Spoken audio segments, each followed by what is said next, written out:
All right, so my name's Jeremy Dodd. I'm a certified financial planner. With me is Mark Garcia. He also works with me as an investment advisor and insurance agent as well. We work for DMI Wealth Management. Anyway, so the thing that we do is we really ultimately make complex things simple. At least that's the goal. And we're going to try to do that today. But I'll give you a quick example of what we have to deal with. So in the financial planning process, there are 6 basic steps. Establish and define the client-planner relationship. Gather client data. Analyze and evaluate client's current financial status. Develop and present recommendations and alternatives. Implement the recommendations. In 6, monitor the recommendations. Pretty complex. It's a lot of steps, and some of you already went to sleep. Am I supposed to write that? Yeah, you're supposed to write all that down. But instead, we can do this whole thing in about 60 seconds. And this is what I want to we want to start here and kind of work through this. We're going to give you your financial life in 1 minute.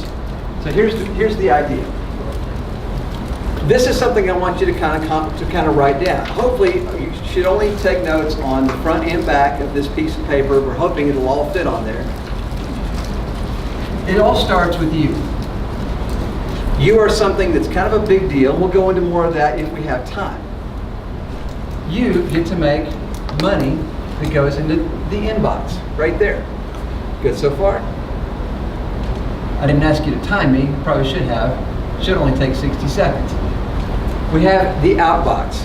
Expenses, light bills, things have got to be paid in order to kind of keep on living. Down here is what we owe. Got to pay for what we owe, right? Pay the piper. We borrow it, we got to pay it back. Finally, we have what we own right here. Now, the goal in here is to fill the box. I want to fill that box with 3 different things, and I'll just touch these real quick. Maybe, hopefully, if we have time, come back to them later. Got a B, P, and I, and that stands for a business, property, ownership, abbreviate, and then also investments. Again, abbreviate. And what I want to do is have what I own pay for my inbox. That is the goal. If I can do that really well, I can erase me out of this equation here, and then you'll notice it kind of draws a big circle. Everything goes in a circle.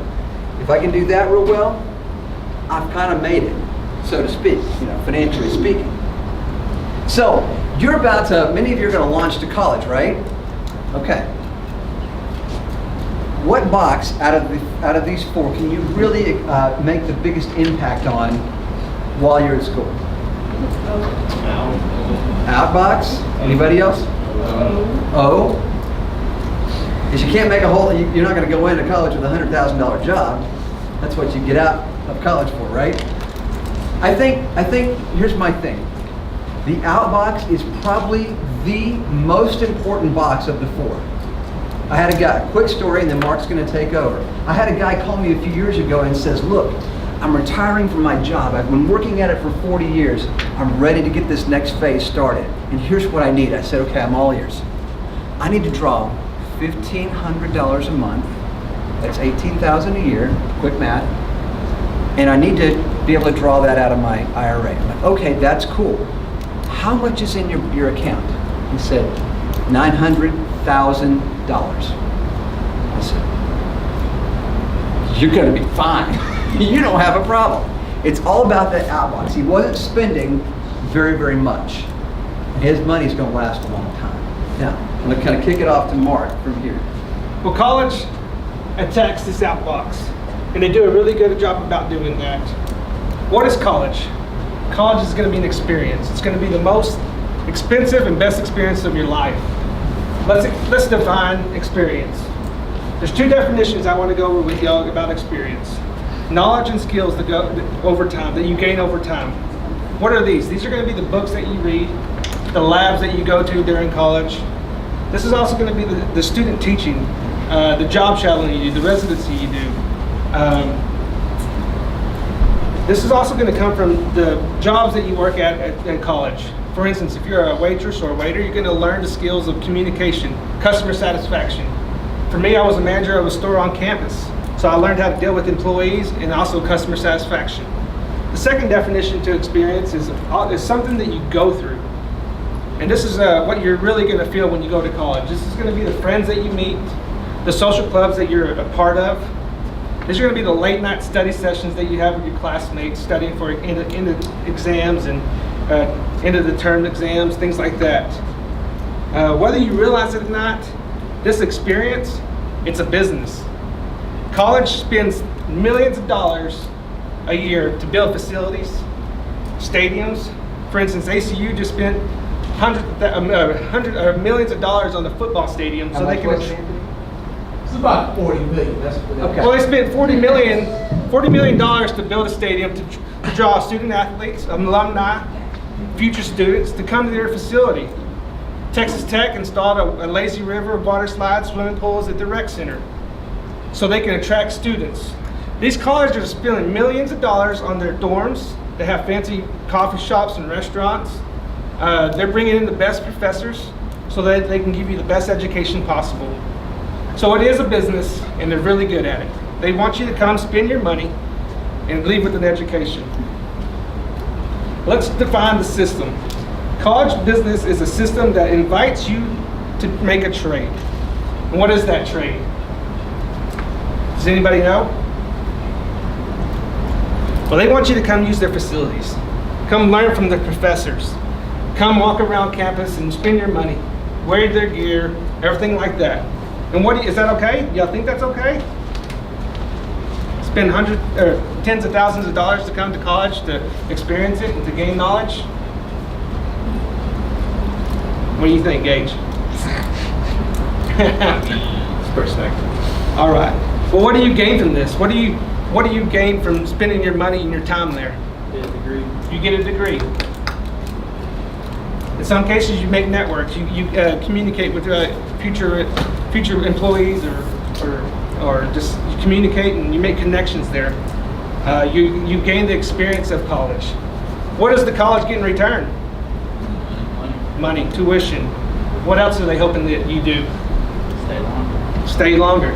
Stay longer. They encourage you to graduate. They want you to be successful. So you come back and, when you become a CEO or you make millions of dollars, so you can come back and invest $40 million in ACU football stadium or a swimming pool at the rec center or a brand new building. They hope that you encourage your kids to go to McMurray, Hardin-Simmons, Texas Tech. We got a Red Raider fan over here. So that is what they're hoping you do. But how do we go to college and not leave without tens of thousands of dollars in student loan? What do we have to do? Scholarships. What if you go with no scholarships? We work. The one thing you can change is you can work and you can change your spending habits.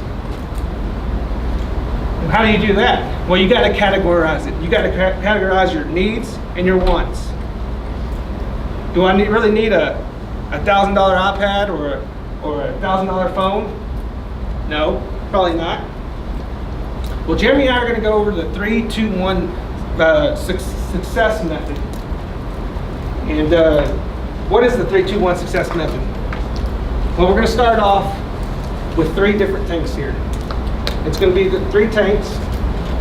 The second one is going to be 2 questions you need to ask before you make a commitment of time and money.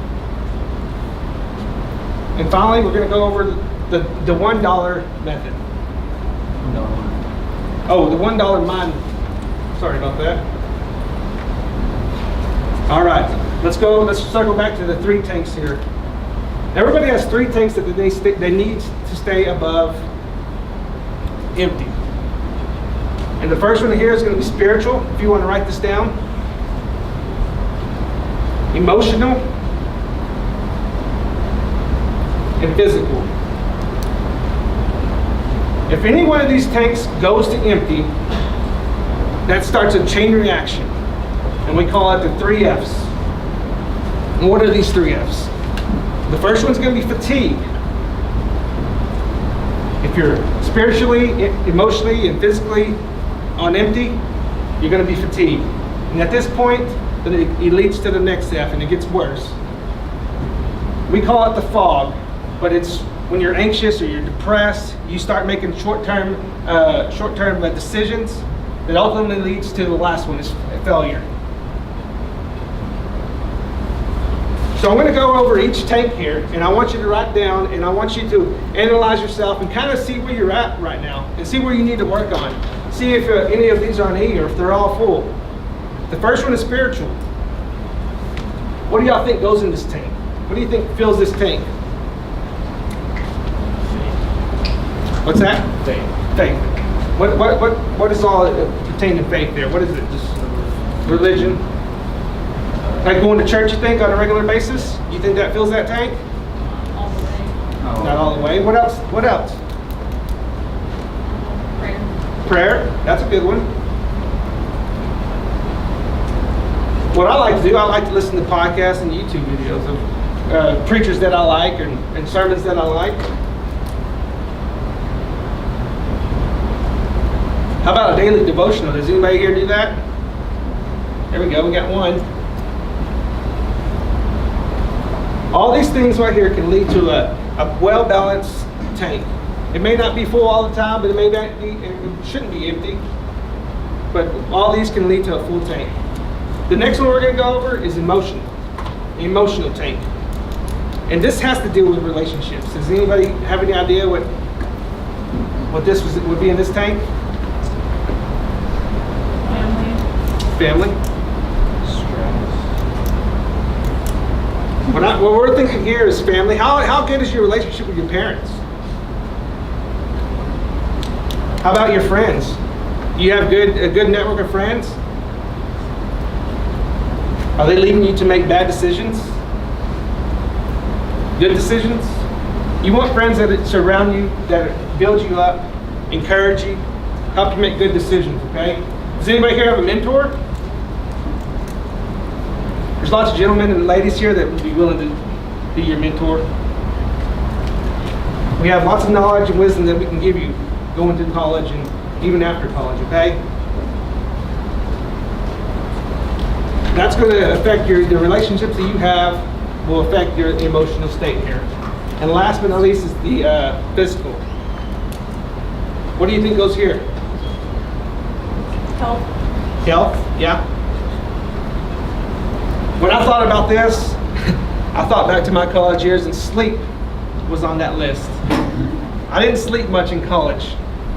Either you're out hanging out with friends, or you're out you're studying late at the library. Whatever you decide to do. Books are. Yes. Not Logan, Texas. And we also had a relationship to food, our diet. Are we making good choices in college? Probably not. I never did. But sometimes whenever you're emotional, your spiritual gauge is low, you kind of depend on food. Maybe you're depressed and you don't have a very good relationship with food, so maybe you eat a lot while you're depressed or whatnot. So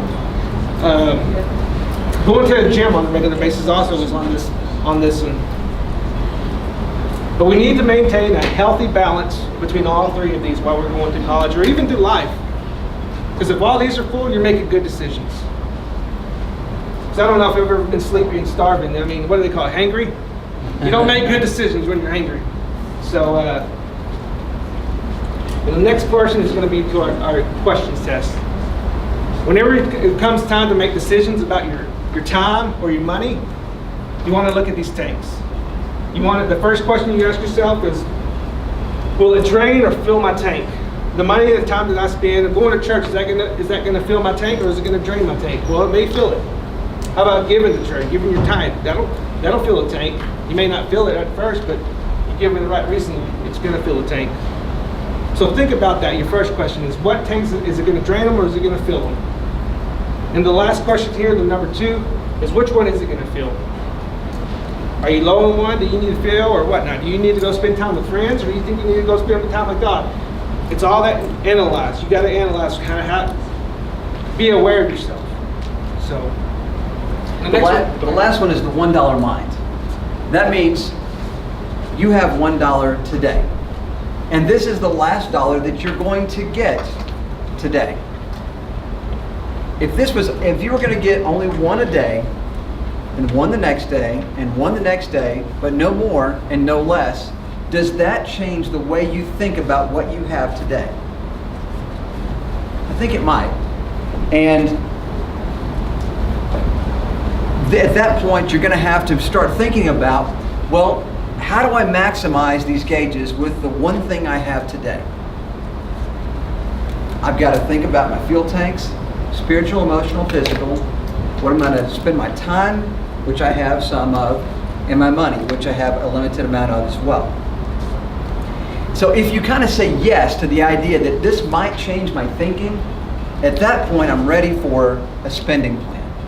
Now we can call it a budget. I like a spending plan better because I like spending money, right? It's kind of more fun. Maybe it's just a way to name it different. But here's a phrase that can help. Write this down. Needs are now, wants can wait. Needs are now, and wants can wait.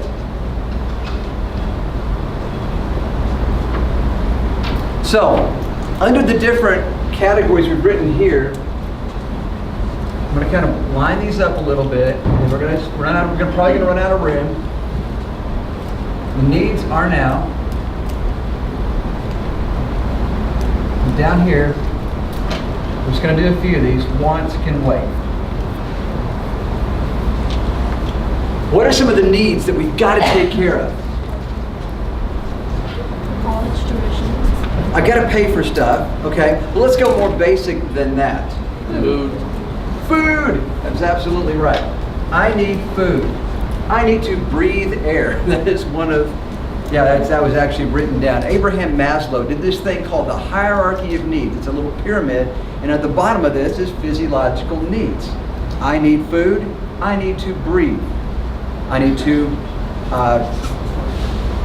drink water. Yeah, I got to have that. What are some of the basics? I got to have shelter. Yeah. Sleep. Now some of these things don't cost necessarily anything. Sleep doesn't really cost me anything. Water is pretty cheap unless you buy it in a bottle. Tap water is pretty cheap. What are some of the other needs we're looking at here? Say it again. Clothing. Oh yeah, I got to wear something. And right now, some of you are properly using the blue shirts to put them over your arms because it's freezing in here. That's what those are meant for, by the way. Clothing costs money, definitely. There's other things we've got to have that you got to be thinking about too, and the other sides of that. We've already kind of mentioned it. Things you do right here. What about does investing in good friends, does that take money? Time is it takes time. That's one of my resources, time and money. I've got two to work with. But to go on a date, well, if you want to impress anybody, it's probably going to take a little money. That's where that's going to have some investment in there. And I do say investment. It's not necessarily a want. It is something you need. You need to be able to do that. I'm going to kind of put out this here too, and this is as you get through this next few years, there's going to be income, hopefully in this box right here. So we want to see that income box. One of the top things we do though to maximize our long-term prospects is you give. Typically give 10, save 10, and then spend the rest. So give, save, spend. And I'm going to put that over here in this giving side. You need to give beyond yourself. You need to push something out there to benefit somebody else because that changes your mindset. It works on your heart in a way that nothing else does. What are some of the wants that we go through? Quick list. What do you want that you don't really need, but it's really nice to have? Technology, tech. Okay. Say car. Yeah. We So it's talked got about the that physical. Tech. I mean, we do rely upon technology. I'm sitting here reading this presentation off of an iPad. I rely upon this quite a bit. But I was just telling Mark, I said, I've got this Google Chromebook here for $300 and this costs $600. I can do a lot of the same things on that. I can make choices about tech, right? can wait. What are the other wants that can kind of wait? You need to go eat out, or can you eat in?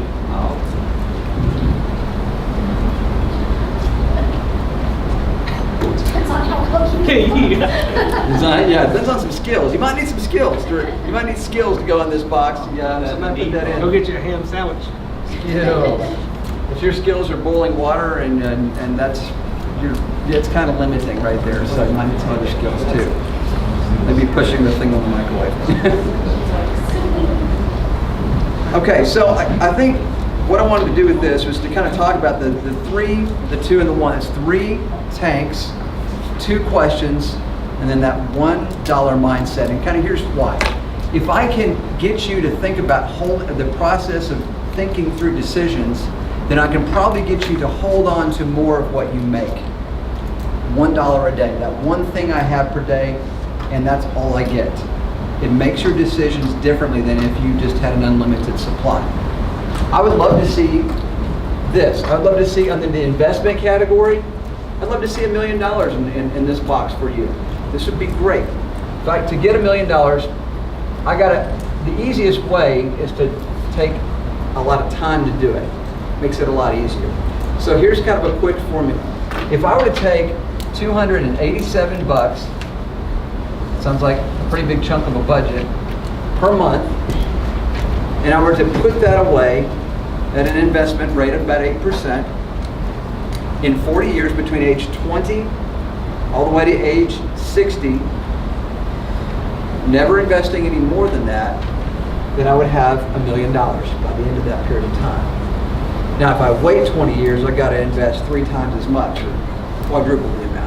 So time is really important. Starting early is important. So that gets back down to that, of that $1, can I save 10 pennies? Because I'm not asking you to save 287 a day. What I'm really asking you to do is save something today.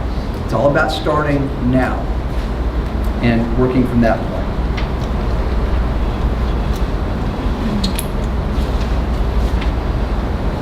Okay, we just recap here. I'm sorry. Let's see what time it is. Oh, yeah, we're going to have to kind of recap. I apologize.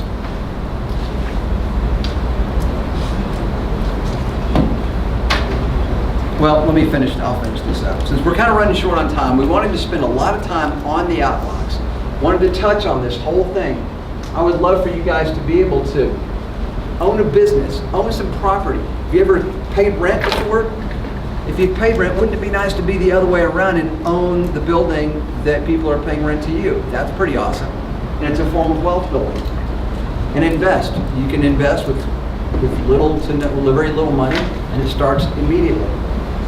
And so we want to see this ownership pay for the inbox. That's our goal right there. What's going to hold us back?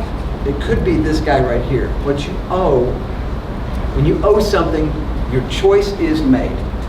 We want to give you as many choices as possible in life, right? Don't want you to have to be controlled. Debt will control you, because if you owe a debt, you got to pay it, and it's got to be paid this month. And it will run your life that way. So what we want to do is do what you can control. I can control this. I can control me, my behavior, my thoughts, my feelings about stuff. I can control that. Because what I accumulate, the excess that I accumulate while in college especially, hits the bottom line. I'll leave you with this. We have a debt crisis in America. $1.5 trillion of student loan debt that's sitting out there, not yet paid. We hope it does get paid back, because a lot of taxpayers are on the line. And I think if we took a different mindset about student loans, it might make a difference. So for many years, one way we got so much debt is student loan money was fairly easy to get.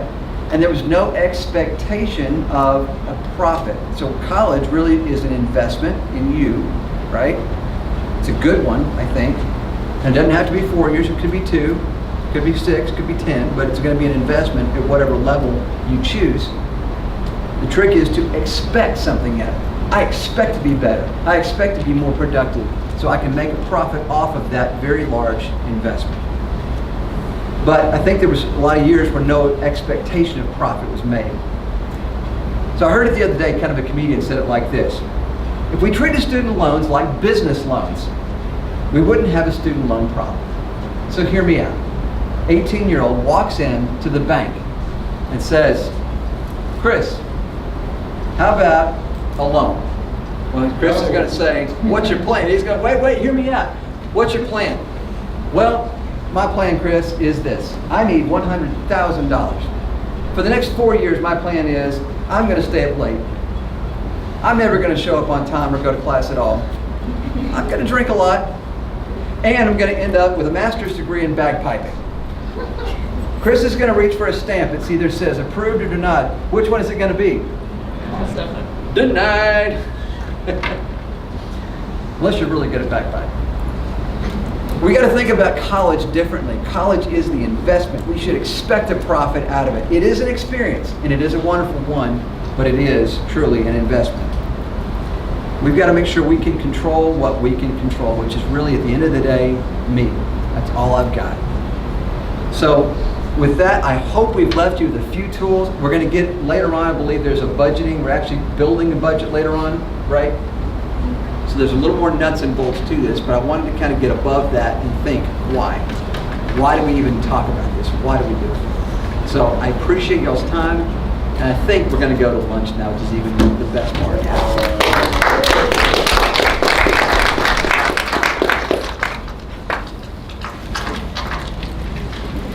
You know, we're going to keep on going. I know, yeah. It's like, ooh, there's an Y'all head back to the main building. If you don't want your pen, that's fine, just leave it where it's at. You don't want the little plastic wrapper that it came in, take it to the Now, trash. there's a trash can out here.